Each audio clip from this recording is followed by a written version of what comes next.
Morning. It's like, wow, that's what we doing today. Yeah, no, that's fine. I like the colored shirt. Look at you with Oh, thank your merch. you. You better do it. Love it, love it.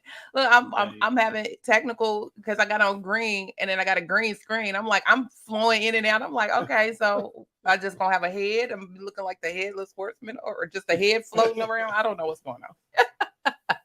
Oh my God, I missed y'all. I feel like it's been Yes. forever. Like, what in the world? What in the world? Oh, so what's happening? What's happening? Well, let me do all the intro. Let me get the Yeah. formalities all out of the way. Let me take care of business first. I'm jumping right in like I just walked into the living room. All right. Well, welcome to our wait, did I get you? Did I wait a minute? Hold on. See, we got the talking and I didn't make you moderator. Let me do that first so you can do what you do on this end. Okay. All right. So, welcome to our Saturday morning tea where we discuss health information, news, education, and certification tips, entrepreneurial tips, the weather, whatever is happening in the world. If it relates to us and health information, we may have a comment on it. And so we will discuss it. I'm Clarice Warner. I'm the girl with the pearls, the founder and education director of the Professional Reimbursement Network, LLC, where coding, education, and Lord knows it touches all parts of healthcare is key. And before I introduce my co host, today's episode is sponsored by the Professional Reimbursement Network's free email course on the 5 steps to become a certified marketable medical coder. Are you interested in medical coding, but not sure where to start? And scared of wasting time and resources? Let me help you with the right steps to become a certified marketable medical coder. Learn more at bit.ly/5stepscoder. All right. So, oh, I didn't put the link yet. So, in Clubhouse, in a few minutes, you'll see a link at the top of the page. If you're interested in more information about the 5 steps to become a certified marketable medical coder. And for my friends and family out here in YouTube and Facebook land, you can check out the video description for the link. So, joining me today and always, I'm so thankful and grateful for. It's my illustrious co-host, Mr. Jesse, the registered trademark, the coding nurse. There is no other. There may be some perpetrators and all of those things because I've actually seen some stuff floating. I said, well, who is this? Well, what? Okay, but there's only one, the coding nurse. That's So, right. sir, introduce yourself and tell the folks all about you. Good morning, everybody. My name is Jesse. I live in Philadelphia, Pennsylvania. I have been an LPN for 29 years.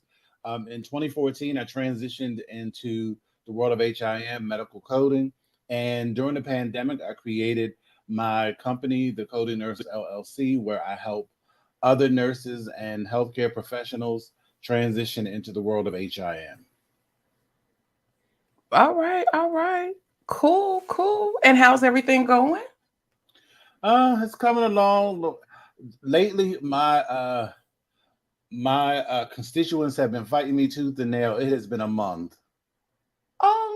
It has Oh been a month. You know, look, you try to, you can't make people, no. you can't make people great. Either they want it or they don't. Help me help you. It's Exactly. real simple. Help me help you. Oh no. Well, I mean, again, all you can do is what you do and do what you do best. I see we got Kathy in the house and ooh, Shamaria. I hope I said that right. You know how I feel about butchering people's names, but I pray I said that right. um, so if you are on Clubhouse and want to join in and add to the conversation, please raise your hand. Don't be shy. Come on up to the stage. You know, this is a training ground as well. You may not have seen the other side of the stage, so come on over. Say hi.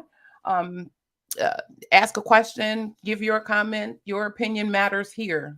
and everybody's opinion is welcomed here. So come on over. And then for my Facebook and YouTube friends, I think you all know what to do. You hit that chat or the comments and let us know either your question or your just comments about whatever it is that we're talking about. If you do have a question, though, I would ask that you put a Q in front of the question so we can easily find your question and make sure that we address you. And also feel free to use the hashtag Saturday Morning Tea. Yeah, throw that in there too. Definitely. Let's get some engagement going this morning. All right, all right, all right. So, Mr. Jesse, what's going on for real, for real? Like I said, I feel like I'm just out of touch. I done missed a whole week of not talking to you. And out in 40 episodes. This is the first I'm like, dang, where my friend? Where's my friend? Well, I always have something going on. I know. Always. So, I think it was we didn't talk about it the week before you were leaving, or the week of, before we took our hiatus. Mhm. But I have been contacted by this recruiter. I think she found me on LinkedIn, to be. I guess I'm being considered to be an expert witness for a pending trial that starts September 2023 Wow. between United Healthcare and CMS. You're about to be famous. Look. I love it. I love it. And look at LinkedIn going in finding folks for those things. So have they discussed? And I don't know what you are at liberty to discuss regarding it, but is it in I'm sure it's health information related, probably Yeah, coding related, maybe definitely. HCC related. Look, I'm trailing the trail. Okay. Look at you. I'm excited about that. I don't know because Sir. it's because it's for um For it's for the it's for the it's for the defendant, which is United Healthcare. Be like, excuse me, people. Okay. Well, that makes it a little different. Well, And unless they're the optimist in me wants to say, unless their stuff is tight, and you can show that hey, there is documentation that justifies, and there is this that justifies. Um, yeah. Okay. so we had, because you know me, like you know me, I don't believe in mincing You words. don't. You don't. And when we had our conversation, because she asked right up front if I had a problem, because she explained what it was, and she was like, "This is just the initial step." She said that United Healthcare will do a much deeper, thorough investigation before they decide to move forward and all this other kind of stuff. So she asked a lot about risk adjustment. She asked a lot about my experience, um, I told her, I said, when it comes to federal investigations, I told her, that's because I really keep up with it. I said, at least weekly on LinkedIn, you can read about some kind of settlement. And I told her, I said, lately, when it comes to medical coding, especially risk adjustment, I said, the government hasn't missed. Mm-mm. I said, so I said, I'm not, I said, I don't have a problem doing anything. I said, but what I am going to do is, if it works out, I'm going to tell the truth. I'm not going Of to. course. I'm not going to. I'm not going to uphold, something that's not right. So she was saying, well, a lot of times it doesn't even. She said, just because it's a trial date is scheduled doesn't mean that it will actually go to trial. She said once they decide to move forward and they get someone and they do their investigation, they may realize, what, well, we can't win this, so let's settle. Okay, I said, okay. but the thing is, one way or the other, I just love the fact. Well, one, that they reached out to you to consider you for um that type of position. Two, it shows again all the different areas and arms that we as health information professionals can travel down. Um, let's see, where am I? Three, your name will be published in something, somewhere, Uh-oh. somehow. Extend that reach, sir. Um, and make sure they put your registered trademark. um, oh, I love it. Either way, however, I mean, even just in the preliminary stages, I think it's great. It's wonderful. I'm over here cheering for you. Like, yeah. So that's probably what it was. I couldn't remember. I was like, I know we talked about something and we didn't talk about it, but then I didn't know whether it was for everybody to talk about or just us. Like I said, I miss my friend. We talk. That's what's up. That's what's up. Well, parlay, and speaking of the government and not missing, I don't know what we all have been doing during the pandemic. I feel like, you and I collectively, and those in our circles have been working, but the government must have been putting in overtime because they coming out guns blazing and they hitting anything and everything that is going awry. I mean, it's like, Lord. So I saw where they done hit a nurse practitioner in Yes. Georgia for her role or their role in a telemedicine fraud scheme. Like I said, providers, billers, CEOs, CFOs, nobody is exempt from what is happening with the government, and they are playing absolutely no games for anybody. This person has been sentenced to 87 months in federal prison in order to pay more than $1.6 million in restitution. She was involved in an orthopedic telemedicine fraud scheme. I haven't seen any pictures. I don't know anything about her. I just know that they done put her all on blast, and unfortunately, she got caught. Can't play around. Got caught. And the other part is a jury convicted her. um, she had 5 counts of healthcare fraud, false statements related to healthcare, and aggravated identity theft. So she was doing something related to orthotic braces, and so she was ordering them, and then ordering them for specific patients that were never examined, never saw a physician. She falsified medical records, signing Some stuff. were some were deceased. Yes. Some were even deceased. She just doing all kinds of things in the background and submitting all those claims to Medicare and receiving the reimbursement. And like I tell folks, and we've told folks over and over and over again, just because you got paid, in this case, fraudulently, just because you got paid doesn't mean you're going to get to keep the money. So you got to make sure your stuff is tight so that you can hold on and keep the money and not worry about the potential of you having to not only pay the money that you received, but treble damages if it's considered false claims. So, yeah, they are pulling absolutely no punches. Anything you want to add to that other than the piece about the death? So get your nurse practitioner people together. No kidding. Get your nurses, put them on notice. They ain't playing with them either. Exactly, and they are little nurses are a headstrong bunch. They are. They So are.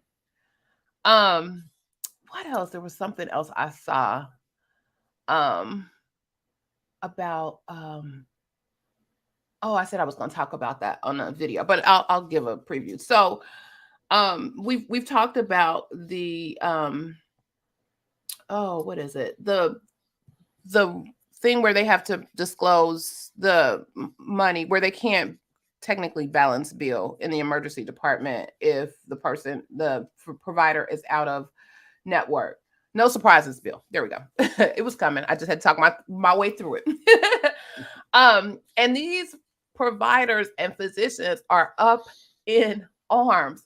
So much so, they've been going to court trying to sue CMS regarding the regulation. And one by one, all of these suits are coming back being thrown out. And they're like, they're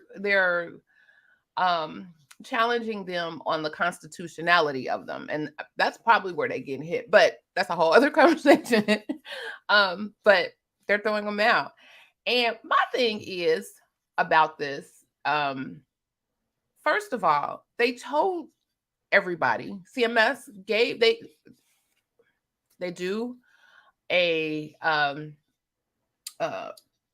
information about it before it becomes a rule, and then they give you information. They do the proposed rule, and they give you the information when it's a final rule. So they did that when they started talking about it and was asking questions and asking comments about it. So they did that I want to say right before COVID, because everybody was all up in arms because of COVID, and we got all this other stuff that we got to do and focus on, and we don't have time to do this, whatever.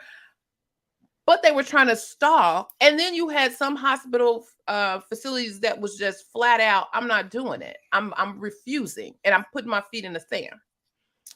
So then in the next round, CMS comes back and said, oh, okay, this is how y'all want to play. Y'all want to play this game. First of all, do y'all really want to play this game with us? And they start slapping fines on folks left and right and right and left. And the fines are not cheap. They are hefty fines. And they've made some concessions for if you want to roll with the big dogs and you're a smaller hospital. So you may not have to pay as much, but because you're a smaller hospital, it hits your pocket and it hurts. That sting hurts you for your smaller hospital versus the bigger fines that the bigger hospitals are required to pay. And so after they saw that, okay, well, they're not backing down and this is not no joke, that's when the lawsuits wanted to come flowing. And I just be compliant. Just do what you're supposed to do. I mean, there was an opportunity for comments. You had an opportunity to say, hey, let's talk this out. Let's do this, whatever. Now, they may have had in their mind they're going to do whatever, but they would at least address your concerns in a way that helped possibly the provider community understand the why. I'm all about the why behind it, or what's going on and the purpose for it. I generally think it's a great thing for the patients and the patient community, because in an emergency situation, hell, you don't know where you might be unconscious. You don't know where you're going. You just end up somewhere like, help me. They just took me over here to patch me up or whatever. In an emergency situation. Who got time to be thinking about, oh my God, wait, my insurance we can't go here, this, that, and the third. Nobody has time for that. So, where's the empathy for the patient by the providers? I mean, I know y'all about y'all dollars. I get it. We all are about, making sure we can, earn a living. But come on now. Come on. What are your thoughts on that, Mr. Jesse? I just think what I have taken away from my years in HIM is I'm always awestruck at just how big of a behemoth CMS is and how methodical they are in their process. And like you said, they will allow comments, they'll allow feedback. If you feel that passionately or that strongly about it, then you would weigh in. And then whatever their final rule is, that's what their final rule is. And you just have to accept it. Because I haven't known of anybody to have them overturn a rule. Not yet. So I think that they do it that way so they can, once they impose something, they can enforce it, because they've given an opportunity for feedback, and they've taken it under consideration and they made a decision. Yep. Plain and simple. Plain and simple. I don't know, boy. I mean, yeah. It's this crazy, maybe. But I mean, and you have a right. You can do whatever it is that you feel you want to do, but also know that they have a right to say no.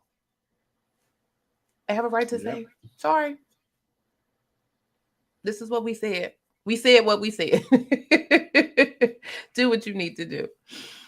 Let's see. What else did I have? Oh, speaking of, so we all know providers. Um, and so this information is not only to the providers that we know. So this is a little tea I'm about to spill to y'all for the providers that we know, but also for the entrepreneur who is looking to assist the providers we know from an auditing perspective. So there was an article that came out. Um, it was in the Rack Monitor, and they talked about, is the patient truly ill? And then they talked about why random audits could prevent audits. And so, prayerfully, someone has taken the time to provide a conversation with our practitioner friends, no matter what area of healthcare they are in, and had a discussion with them about making sure somebody peeks at their documentation and making sure somebody is validating that their documentation supports the claims that are going out the door. It doesn't take a whole bunch. 10, 20, 25. So many per pair. Just, hey, let's just double check and make sure you have an understanding of what those documentation requirements are. And so I just, especially our single entrepreneur practitioners, or even our smaller group entrepreneur practitioners, I just beg of you, please, ma'am and sirs, have someone take a look at your documentation, especially if you are brand new out here in this game. Um, Please, just, my compliance officer heart begs you to have somebody take a look. You don't have to have a full-fledged now it's best, it's ideal. The ideal situation is to have some quarterly, possibly, audits going on, but at a bare minimum, one peak. The next step is maybe annually have somebody come in and check, because as we've discussed here, things change every year. And so what you may be doing, yes, what you may have done yesterday may not necessarily apply tomorrow. And so, we in this space are keeping up, or you should be keeping up with what's going on and the changes that are happening. And we need to be providing that information and education to our provider friends. Now, provider friends, this work is not free. Let's start there. It's not free. And today's price may not have been yesterday's price. However, you need to invest in yourself and your business, especially if you're doing great business. Your money's coming in. And again, as I said earlier, you want to make sure you get to keep every dollar. Let us help you keep that dollar. Let those of us who have the knowledge, the background, the understanding, the education to provide you with information to help you feel secure in your reimbursements, that you get to keep them. That is my soapbox for the day. Because our little conversations about, hey, you may need to tweak this, you may need to tweak that, you may need to change this, and even if it's a small amount, let's do some rebilling. Let's make the appropriate changes, stop that bleed, and go on. It's just a small thing compared to if you're billing to a government payer, Medicare or Medicaid, and they decide, you know what? Something doesn't look right here. We keep seeing all of this. We keep seeing all this. You may be getting a whole bunch of errors. They may be monitoring you anyway. So if they're monitoring you anyway, they already know what they're gonna get and coming in. And then wham, you're gonna get hit with multiple things.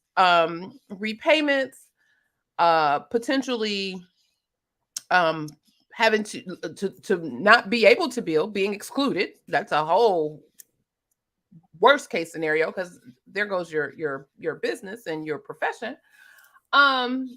Jail time. I mean, there's all kinds of things that could potentially happen. Or, even at a minimum, they may say, you know what, we don't even trust you to make sure your stuff is right coming through the door. So we are going to look at every single claim that you submit and then decide whether or not you get paid. Imagine that to your bottom line. Imagine that to your just your business expenses, your payroll. Just imagine that kind of scenario. That don't look good. That don't feel good. So again, let folks like us help you. Anything you want to add to that? Oh, yes, I do. Come on in. First, I really think I have figured out what the problem is. Okay, we got a problem solver. Believe it or not. Because what I have noticed is there are a lot of nurse practitioners who become solo practitioners. What happens is they start off dealing only with cash. When you deal with cash, nobody cares. So you could say whatever. Nobody's going to read that chart or even care about it. And once they need to increase more revenue, then they get into becoming providers for Medicare, Medicaid, or any other kind of payer where you can be subject to audits. Mm-hmm. So by the time they start being subject to audits, they've already developed shoddy documentation standards. Yes. So it just continues until they get hit. Because a lot of times, even if they work somewhere else, they could have just like a side business. Even when they work in a lot of these facilities, they don't have proper training. They don't have proper oversight. It's like the blind leading the blind. I've worked places where they don't do any provider education. They don't talk about documentation at all anywhere to the extent that they need to. And these people just have all of these horrible, horrible habits. And you try to ask them for additional codes and they want to fight you. This is what you have to have. This is what the coding guidelines require. If you say a person has a condition and you go in the tablet and it says code also, you have to code it. These are the things that allow you to keep your money, but they will fight you tooth and nail. And it's because they have not had anybody properly train them. And like you said, also, they don't want to pay for it because it's not free. And case in point, I have been this nurse and this nurse practitioner. Well, actually, the nurse on behalf of the nurse practitioner. They first started contacting me because they wanted to know if the nurse practitioner and the RN could bill separately because they were going to be doing physicals. So the doctor was going to do the physical. The RN was going to do vital signs and the PPD testing. And they wanted to know if they could bill separately. No. Everybody about to go to jail. Oh my God. And because first of all, the only code that a nurse or someone else can bill is 99211, 99221 or 99211. 11. And yeah, that has to have an associated E&M, number one. And number two, it has to be for an established patient. If you're doing physicals, you don't know these people. These people are new. So off the rip, you cannot do it.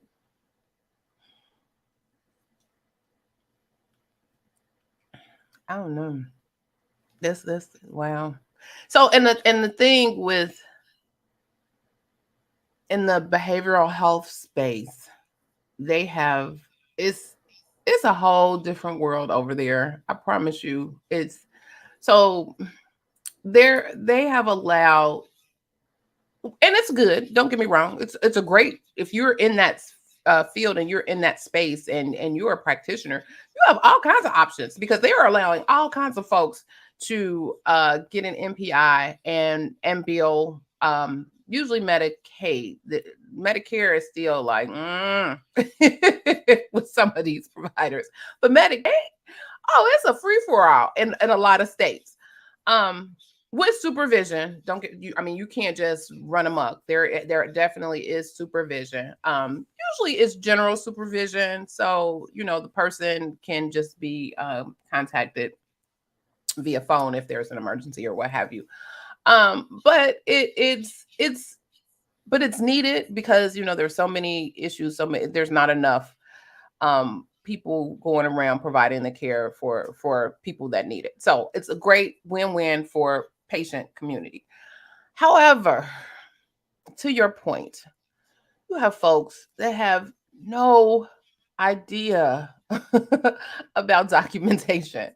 They have no idea about the whole. They just know I I I know somebody that's doing this, and let's I think they billing, and they're this is the code they use.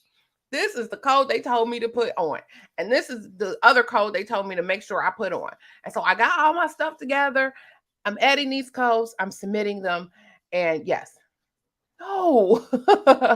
I mean, there really should be, and I think to your point, even in this in behavioral, they're probably started out as a cash based place as well. I think they started out in most instances that well as well, until states and Medicare has expanded and allowed them, and the other payers have allowed them to bill. So I just there are people who can help you. Just reach out to the people that can help you. And I know you probably, a lot of, especially with behavior, well, depending on how big you are. If you're a small 1, 2, 3 people operation, it may be difficult, but y'all may need to figure out how to pull the resources together to make sure you have some quality folks um in there. LaShanta said, wait a minute, hold on. I'm just gonna put what she said. She started AR at a practice in the coder for 11 years, is pulling diagnosis from the exam, and for some reason the providers have problem with putting a diagnosis in the assessment. And she has more. And when I asked the provider, he said that's a coding issue. I'm about to get them all the way together. That's right. Start a query process with them. Somebody needs to get them together. We're here to help. Again, we got two sides of the coin. We got the patient side, because y'all hitting them with stuff that they shouldn't have to pay these additional fees or co-payments or whatever for services that technically don't are not documented appropriately. I'm not saying they didn't provide them. They just not documented them appropriately to show that service was warranted. And then on the other side, we can help our providers to make sure that if they are providing those services, this is how you document them appropriately. So it's we're like the UN. We're helping everybody, helping them do it the right way. I don't know. I just really, something in my spirit just said, folks just need to know that it's okay to need help. It's like the new therapy. It's okay to get help, to help you do what you need to do. And so, as I was about to say, if you are a small practice, and you don't necessarily have the resources to hire a coder, and most folks believe in hiring a biller, and that's a whole conversation, because your biller has a role and your biller does what their biller does, but your biller may not necessarily know all of the pieces in revenue cycle management, and they may not know all of the stuff that they just making sure the stuff go out the door. And if y'all get a couple of dimes, y'all happy, like, woo, we got a couple of dimes, let's keep moving, just keep doing what you're doing so we keep getting them dimes. But then the rest of your dollar is still on the table because something may not be going correctly, because one, you may not be documenting appropriately or billing or having someone code and use the appropriate code for the service that you're actually doing, and that biller putting that on the claim, or they're not looking at the denials. And I saw a word the other day. I think, folks focus on denial management. But it was like denial prevention is the way that, it's just like we've talked about before. If your front end stuff is good, you don't have to worry about the back end because it's going to take care of itself. So make sure your front end stuff is good. I don't know. It's just, it's crazy. I have someone in my current coding course who is a nurse, but she claims that she has done some billing and she knows a little bit about coding. And you know how those people are. They know just enough to be dangerous. Correct. And that's her. And she had a complete meltdown in one of our classes over secondary prostate cancer.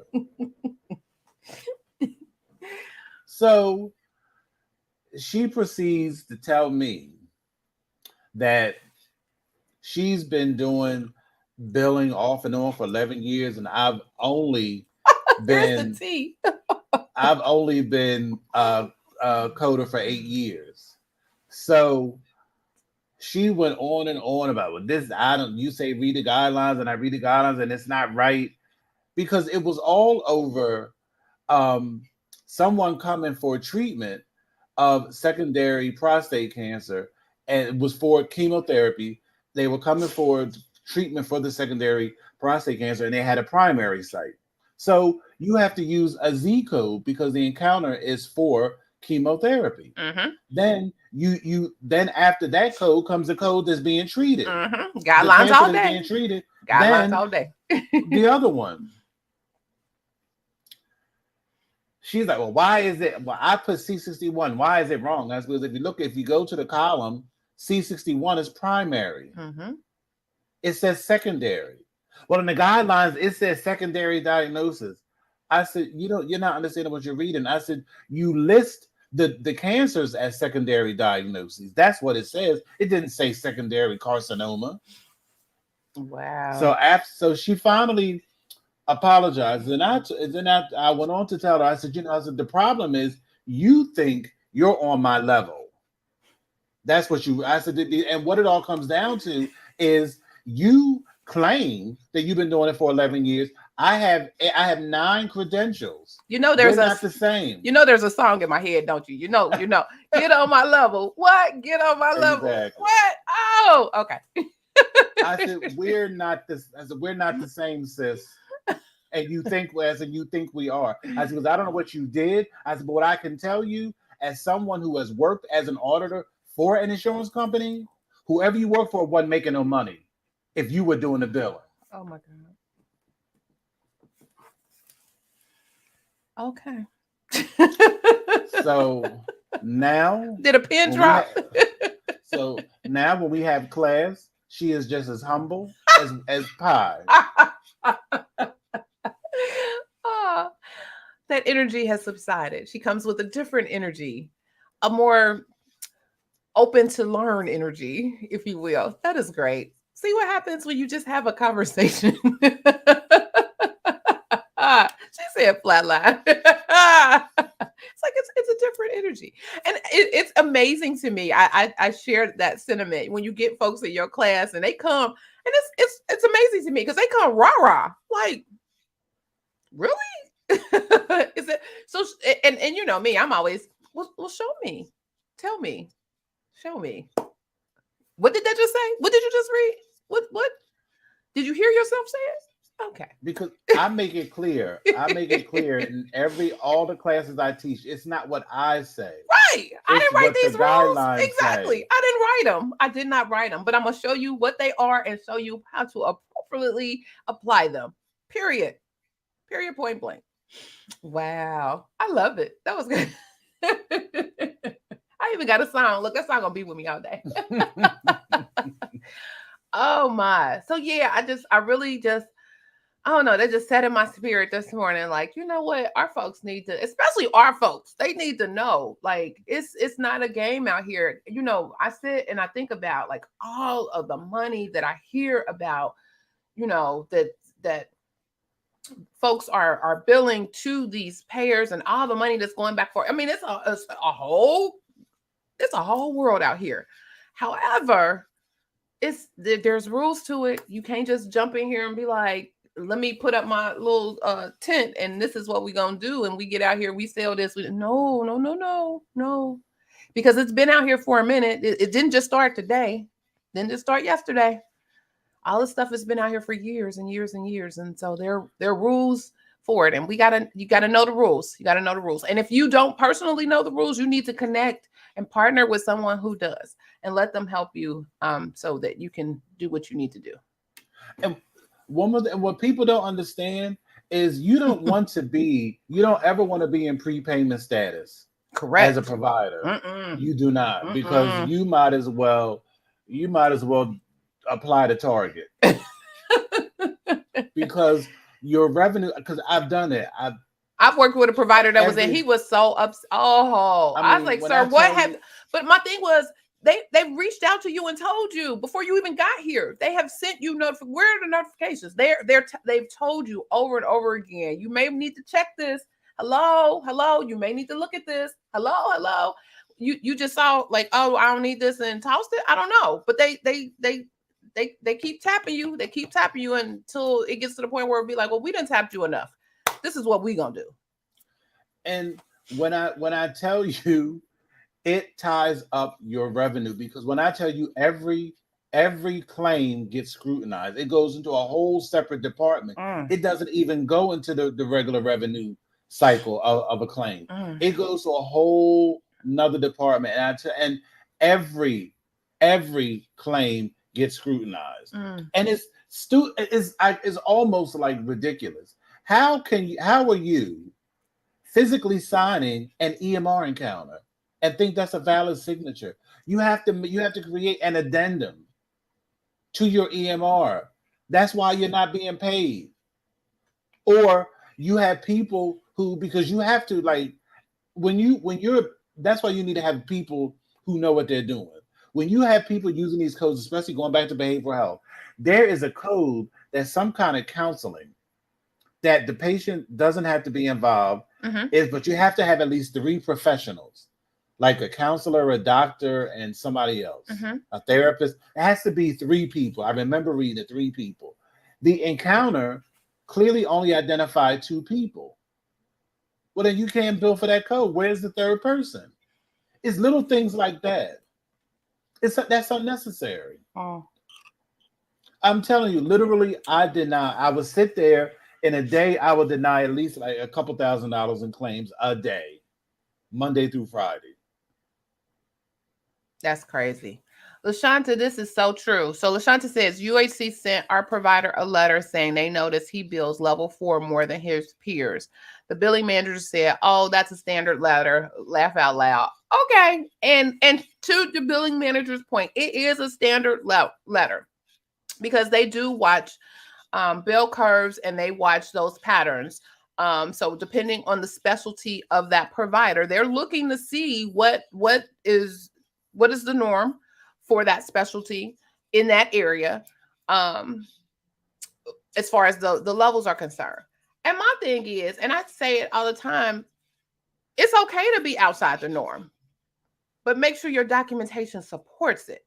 And that's where we have issues and we have problems, because folks are be like, well, I just have sicker patients, and they probably do. I don't negate that. You probably are serving a population where you are managing patients with lots of chronic conditions and lots of illnesses, but your documentation does not suggest that. The provider, you have to tell the story of that patient. If that patient is falling apart and being put together with some Band-Aids, you better put that story out there and you tell it. Once upon a time, I had a patient that came in here that was just jacked up, but you got to tell that patient's story.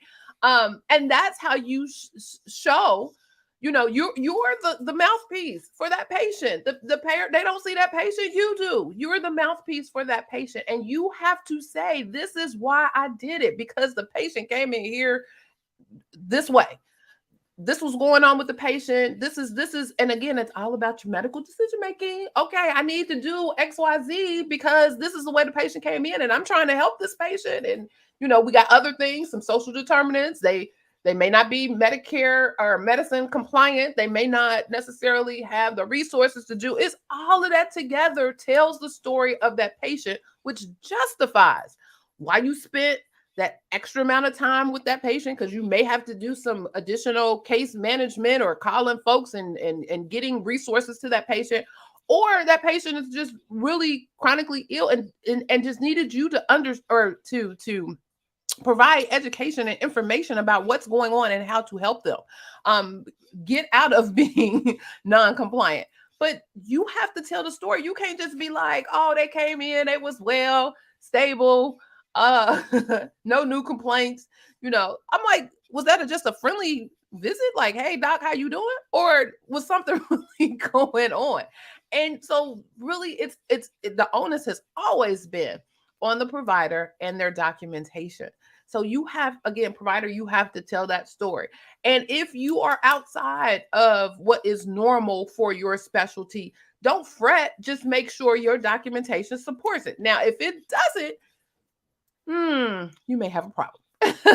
And that's where some additional education may come in. And oh Lord, yeah. So if he's missing those diagnoses, then yeah.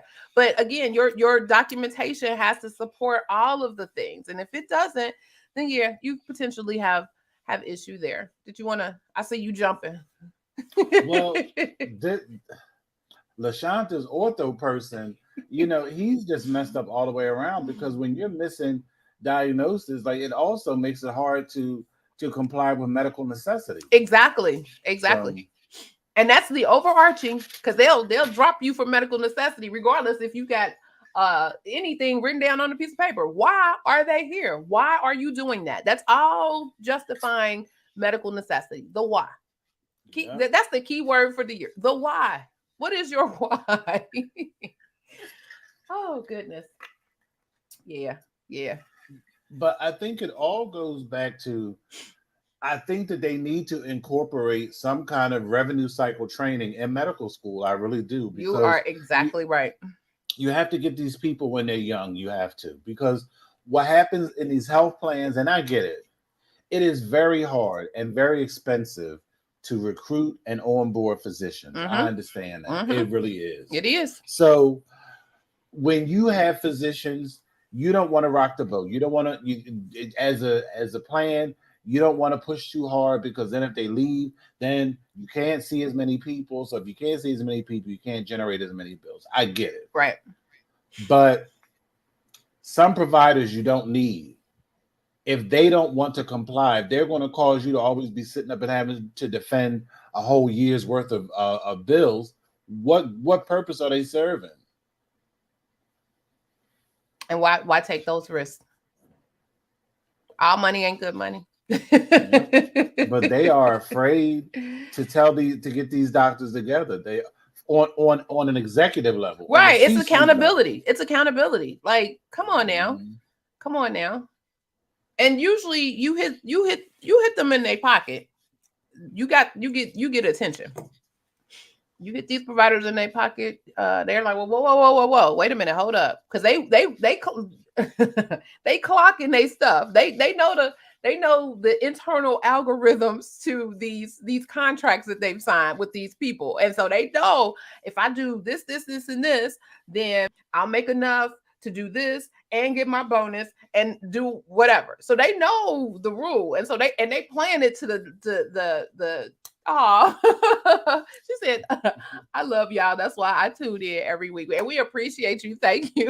It's like they know the game. They know how to play the game. If anybody knows the game, it's these providers, because they know their money is on the line. Now they're like, well, yeah, you billing for this and you billing for that. But ultimately, you still, provider, are the one who is on the line because you signed off on the claim. Start there. But They know how to play the rules to make sure that they're doing just enough to do what they need to do and get the money that they need to get. And so, yeah, they know the front end game. They don't necessarily know what's needed to hold on the back end game. So they know what they need to do or what they think they need to do to push this out. But again, revenue cycle, you got to look and make sure that things were paid and that you get to keep it. And so they don't know that part of the game. And if something was attached to, well, yeah, because I think it's all attached to what the billing part of it and not necessarily what they're receiving back off of it. And if they shifted that, it'd probably be a whole new world out here. A whole new world.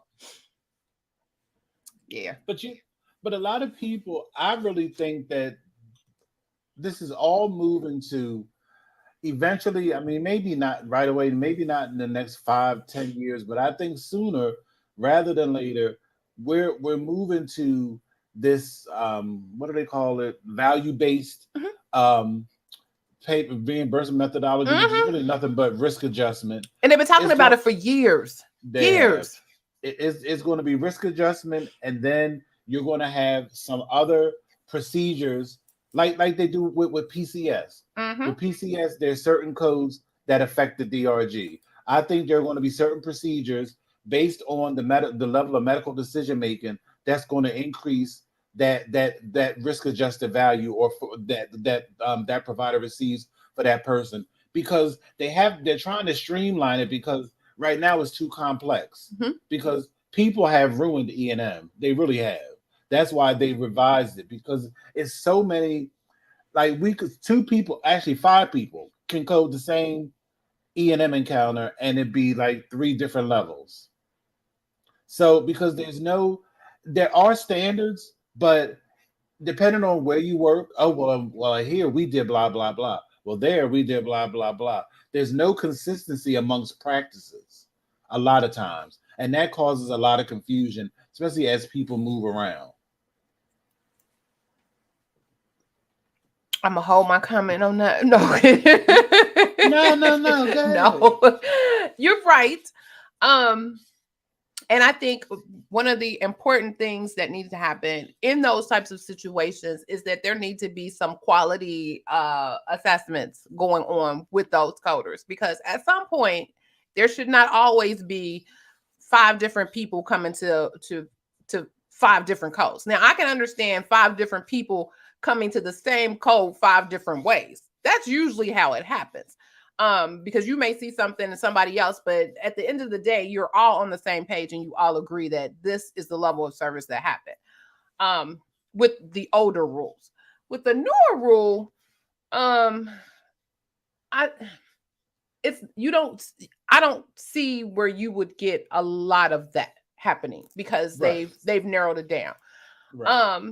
The funny part is, it's 2 ways to do it. You got time and you got your medical decision making. I think it's, well, I won't say hilarious. It's interesting that a lot of folks ain't fooling with that time. A lot of folks they're playing no games with the time, because time brings in other types of documentation. So not only does time bring in, the documentation that you did for the patient, time opens up the window for scheduling. Time opens up all of that. Who was here? Your schedule said you was only seeing this person for 15 minutes and you got 3 folks stacked back to back. This is not even enough hours in your workday, sir and ma'am. So time opens up a whole bunch. So folks be like, you know what? I'm not playing that time game. Not at all. Not at all. And I don't blame them. Don't play the time game. But yeah. No, yeah, time folks like, don't even do it. Don't even do it, because it opens up. So because they've kind of narrowed, and the thing about the guidelines that are coming for 2023, where they've changed it for inpatient and all the other evaluation and management services, is that they've added some additional guidance to help along the way, because it's a lot. I think the biggest issue and all of that to me. The emergency department is just foolish to me. I've never understood why they are all over the place and why they have allowed over all these years for different emergency departments to create their own way of achieving XYZ. I think they needed to figure out a different way to get the hospitals or facilities paid for the resources that they use in these emergency departments versus trying to let the E&M services be the way they get their money. I think that's where it got all murky and mixed up, because it's like, you use these trays, you use this many nurses, you got these many. I get it. It's resource intensive depending on the emergency. However, I just think there needs to be a different way to do that. And I think that is probably one of the reasons why the OIG is looking at emergency departments the way they are, but and not necessarily the facility, but because you have these companies that are putting together these plans for facilities, saying, well, if you do this and do this and do this, it should be this. And these facilities blindly oftentimes are like, well, this company said that this is all we need to do, and then we get this level, and the company is like, yeah, but again, the company didn't bill anybody.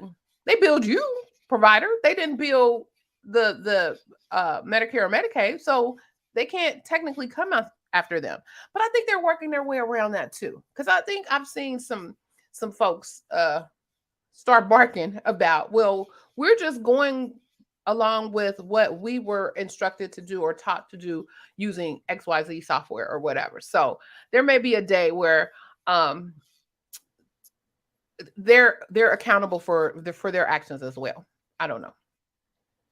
I just think that there needs to come a time where, and this is where you need AAPC and AHEMA, and you really need AHEMA, since they are one of the 4 cooperating parties. I think they need to take the lead in this. They need to start empowering their members, AAPC and AHEMA together, to really speak out when they know that billing is not right, where they know the coding is not right, and that's the only way. That there has to be some kind of change, and it has to come from somewhere. Somebody has to make a stand, and they need to say, the coders and billers, I'm not going to submit that bill. This is not right. I'm not doing it. And you have people, because everybody is told to do something. Because I've worked places where the people who know what's going on, they get rid of them, and they bring a whole bunch of yes people who they're certified, they have credentials, they pass an exam, but they have no integrity. If they tell them do this, they'll go ahead and do it. And then you have to either go along or they get rid of you. So, there's so many people out here who have lost jobs because of that. There are people who have resigned jobs because of that. Yeah. And it's really, really a shame, because you have, at the end of the day, people are not afraid to speak truth to power. Doctors are not God. And they are people. They go to jail. They do everything everybody else does. And you have to be able to tell the truth, and you can substantiate it. And but this is why there's so many whistleblower cases. This is why. Ooh, and they coming out the woodwork, baby. So that's what's been happening in the pandemic. Folks is getting they stories together like, dear OIG. Let me tell you what I know. You may want to look at XYZ, do a deeper dive. I don't know. But yeah, they coming out the woodwork. And they're like, yes, thank you. Yes, thank you. Somebody got a great job. Just open up these letters like, yes, we got one. This is crazy. If it wasn't for whistleblowers, most of the OIG cases they wouldn't have. No, you're absolutely right. Or it will take years before they would uncover whatever the schemes or whatever that was going on. But yeah, because I think their focus is on something different. maybe not to the level of some of the things that they're getting from a whistleblower. They're looking at those egregious, outlandish stuff, and they probably got triggers to alert them to those types of things. But some of this other stuff, it would have took years. Yeah, they off the chain though. I was like, every week I'm getting something. I'm sure you see them too. Every week, it's like, wow. And the part that I always take away is it's preventable. It's preventable. All of it. Like, you didn't have to go through this. And I mean, the greed is beyond. You I guess they felt like, I hit that lick one time, one more good time. Come on, baby. Come on. Mama need a pair of shoes or something. I don't know. But they just keep hitting the lick. No. Yeah. I guess it's like gambling. It's a gambling mentality. I'm not a gambler, but it's a gambling mentality. You hit that lick and you're gonna keep coming back until it bites you. And boy, that bite is not to be played with. Not to be played with. Well, the last thing I'll say is that and I talked about this before. Remember that the coordination and maintenance committee meeting is being held. Where is it? Wait, that's the wrong one. It's being held virtually. I think it's September 13th and 14th for ICD-10 and PCS. So this is the meeting that you can go to from CMS to understand what is happening with, I don't know why that keeps coming up. Okay, this is the meeting that is happening with learning what they're proposing as new changes for the codes. And so, of course, the information for the codes for October 2022, that stuff already done. But this is, for the information that may be coming down in April, because remember, we have updates to our coding manuals in April and then also in October. So this is where you get putting, especially those of you in the educator community, putting you up on game, because this is where you can get that firsthand, hear it from the practitioner, hear it from the person that may be using these particular procedures, hearing from the person that may have seen and developed and introduced to the world or discovered new diagnoses and all of the things that may be involved in the changes. So I think it's September 14th, 13th and 14th. It's usually a 2-day, all day. Again, it's free. You can listen in. And even if you don't get an opportunity to listen in, if you sign up, you can get the information, the materials. So you can get like the PowerPoints, and you can get, I think you even get a transcript, if you will, to go back and take a look and see what they're talking about. So even if you like, you know what, I'm on vacation, or we got meetings, or I can't do this, or I'm at work, or whatever, if you sign up, I think you still get all of that information. So just putting folks up on game. And you can go to CMS website and do a search for I think ICD coordination and management, or coordination and maintenance. And I think they have their own page, and you can go out there and register and sign up for that. So yeah. I love it. It's fun. Between that one and the CPT symposium, that won't be off the chain though. But between the two of them, well, actually, ICD, the coordination and maintenance meeting is actually good too, because you'll have folks providing their opinion, and they may change stuff mid-stroke, like, oh, well, I didn't think about this, or and they'll have, you can sign up to be like in listen only mode, and then I guess you can sign up to actually provide opinion or information if you submit those things in advance. So there's an opportunity there for you to comment, especially if there's something that you may or may not agree on. So it's always an opportunity for us to advocate for ourselves, and the codes that we use, and remembering the reasons or the why behind what's happening and what's going on. I guess the last you want to say anything to that? No. Okay, I thought I saw you bug. And the last thing is, don't forget, I don't know who all is coming to AHIMA to the conference, but they're coming to my state. We're coming to Columbus, Ohio. And if you're coming, I'll be there. We need to link up. We need to find each other. So come on through. Come on through.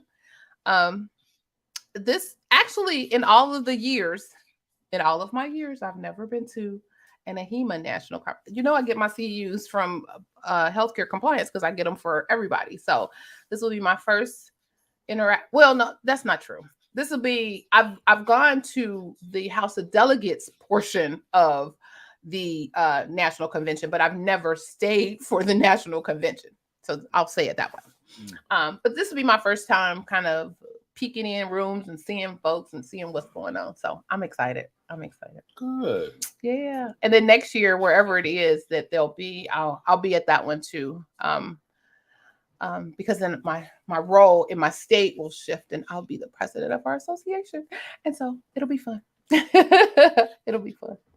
And I always have to remember what my friend tells me. We need to make sure we're advocating for this, and we need to. And I'll be like, yes. So I carry all y'all comments, and I carry all of that, even though you are all in different states. I carry that with me in my state. Like, well, what are we doing over here? Let's partner with the folks and let's talk about.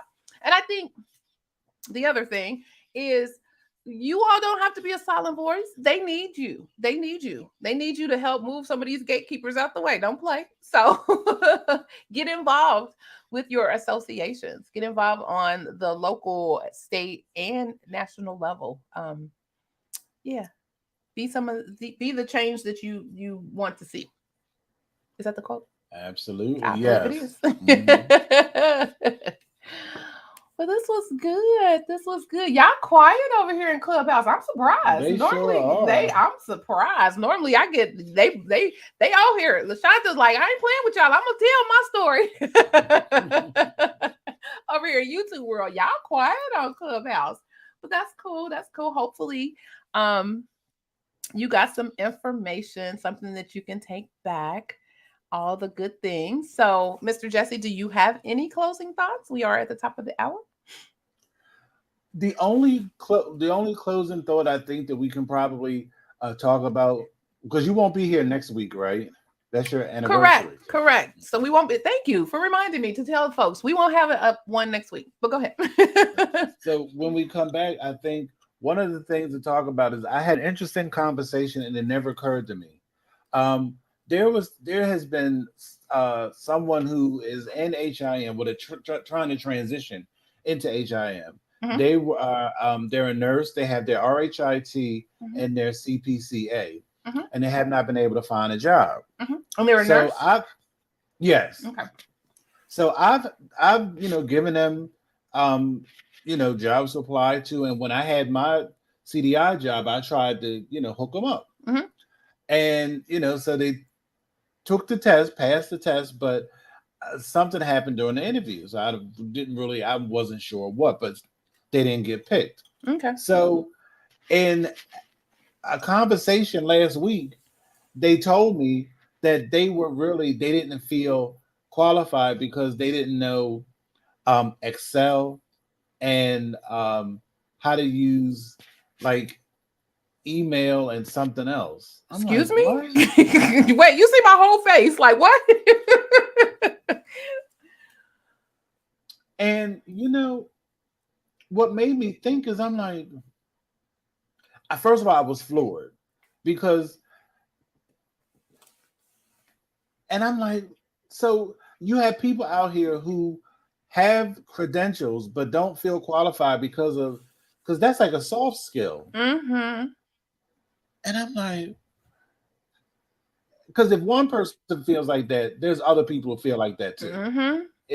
And I'm like, how many people are really not selling it in an interview because they don't feel and if I told him, I said, first of all, I said, you do know that any job you get, you should never take a job that you're fully qualified for because there's no growth. Mm-hmm. If you know how to do everything, there has to be something that you should learn Mm-hmm. from this opportunity. I said, so you can't think about it like that. But then I'm thinking something as basic as Excel, you can go and take a $6 Udemy course, to at least for the basics. And I'm like, that might be something we have to flush out a little more because I'm like, because it can't be that they're not the only one that feels like that. That And if go ahead. if you're going into interviews not 100% confident, that comes through. Mm-hmm. You got to be, boy,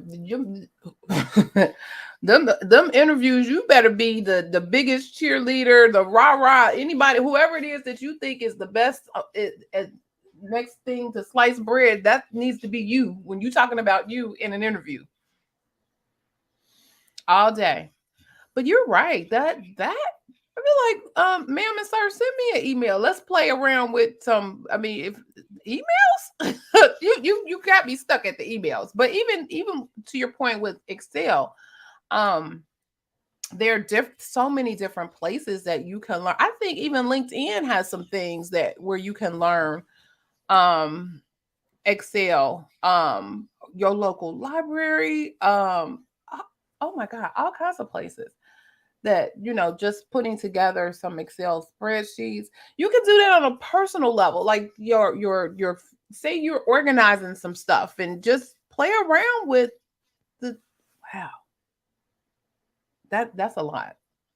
And yes, I wrote it down. We will unpack those types of things. Because I was actually stunned, and I'm like, wait. Then I thought about it. Well, wait a minute. You completed an RHIT curriculum. Like there was nowhere along there where you had to, because I know I took one introduction to health information technology course, and we had to do a spreadsheet and submit it as part of the final exam. So I was just stunned. Is this an older person?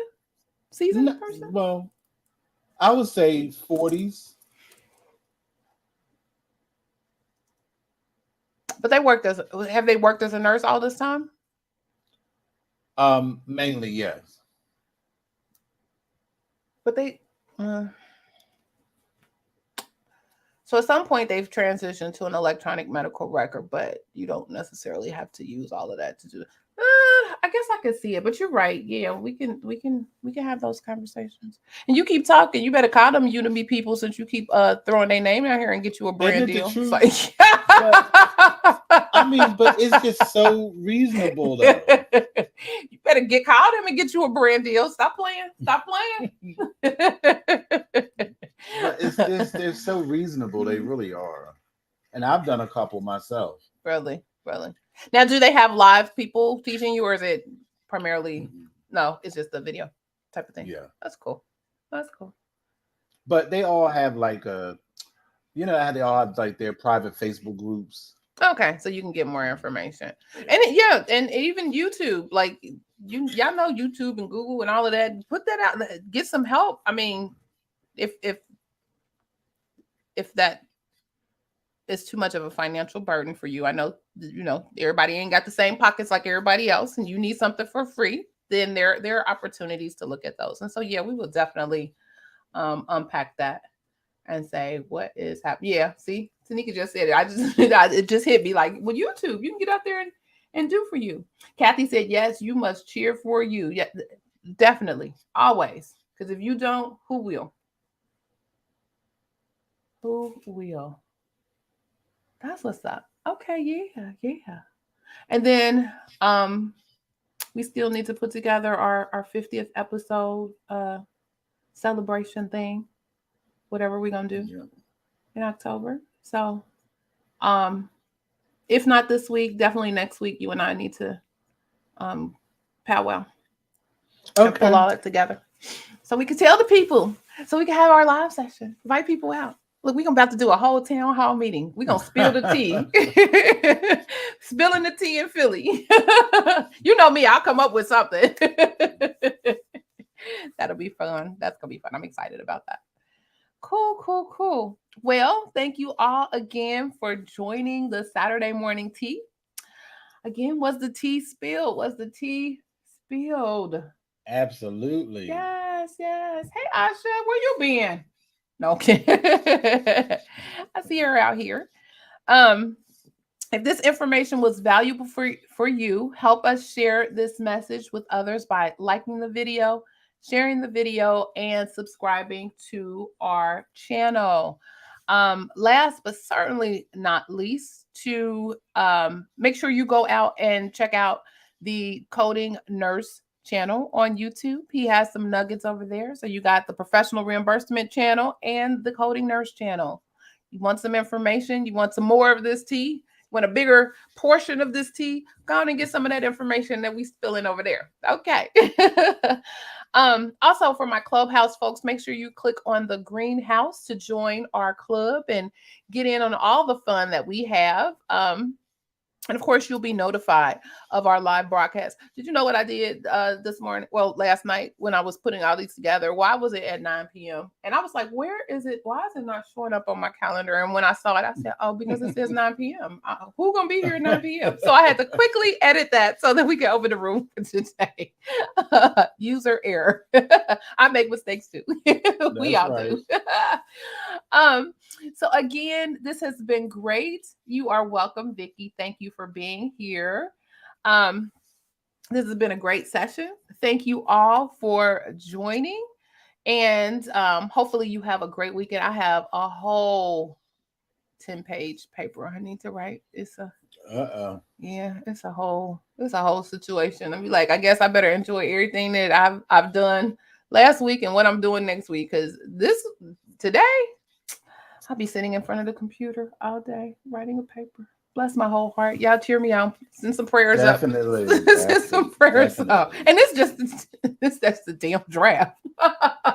Paper ain't even due yet. But we had to have a draft done. I'm like, okay, here we go. I'm gonna be ready for you. I got it. Well, it's behind me. I got a whole folder with all of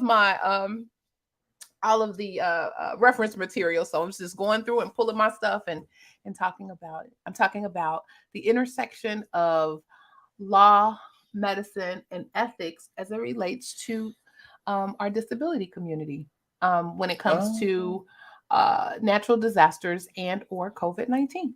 So it's going to be fun. That's my whole. Oh, wow. I know. Because I saw something that I hadn't even considered.